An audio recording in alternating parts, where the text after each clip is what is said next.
Hello and welcome back for another Torah Tuesday. Last week we took a little break from our exploration of Exodus to talk about my new book, Being God's Image. If you order the book and read it and you have questions for me, I would love to do a question and response episode of Torah Tuesday coming up. So go ahead and in the comments below, type your questions and I'll save those up and do a special episode where I respond to your questions. All right, today we are in Exodus chapter 9, starting in verse 13, and we're going to go through verse 18. I'll begin, as I usually do, by reading from my own translation of the Hebrew, and then I'll comment on some of the key features of this episode.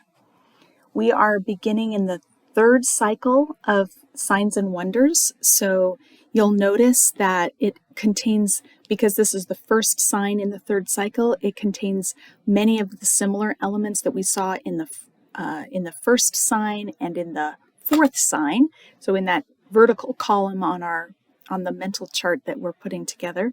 And so if you have the list of those elements, you can have that out and listen for the similar things. But what I want you to notice as we go through cycle 3 is that although these signs contain the same elements that we're used to seeing from cycles 1 and 2, these are longer and these are more intense and more devastating. And we'll see how that plays out. Starting in 9:13, Yahweh said to Moses, "Get up early in the morning." That should sound familiar. "Take your stand before Pharaoh and say to him, 'Thus says Yahweh, the God of the Hebrews, send my people away that they may serve me. For this time I am sending all my torments at your heart and against your servants and against your people, with the result that you may know that there is none like me in all the land. By now I could have stretched out my hand and struck you and your people with a plague so that you would vanish from the land. Indeed, for this purpose I have raised you up, for the purpose of showing you my strength, so that my name will be recounted throughout the land. Still, you are exalting yourself over my people rather than sending them away. Behold, at this time, tomorrow, I will bring exceedingly heavy hail, such as there has not been in Egypt from the day of its founding until now."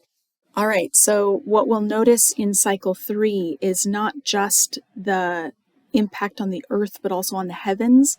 So if we look at the signs and wonders as an act of uncreation or decreation, and then the recreation of the people of God, we'll notice that we're at the point where now the earth and the heavens themselves will be deeply affected, destroyed, ruined.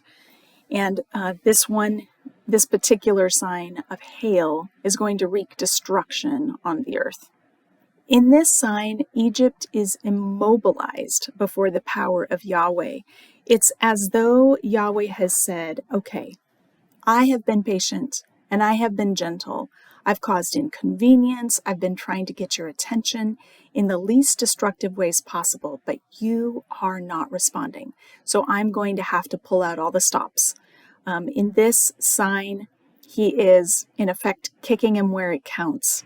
He says, I am sending all my torments at your heart. So we've talked a lot about the heart of Pharaoh and how he's made it heavy or guilty of injustice by refusing to listen and respond to Yahweh. And now God is going to aim his signs at Pharaoh's very heart. These are going to hit closer to home. The progression of signs in this last cycle go from hail to locusts to darkness and then to death. Darkness and death are intertwined with each other. They're not separate. The one gets announced in the middle of the other, and so they count in that third column on our chart. This statement of God reminds me of the movie Princess Bride. If you've seen The Princess Bride, then you for sure remember the epic sword fight between the dread pirate Roberts and Inigo Montoya, where they're ranging all over the top of this cliff area, fighting each other. And then partway through, one of them says, "There's something you don't know about me." And the other says, "Oh yeah, there's something you don't know about me either." And they both reveal that although they've been sword fighting left-handed, they're not left-handed. And they switch from their left to their right hand so that they can exhibit the full strength of their training.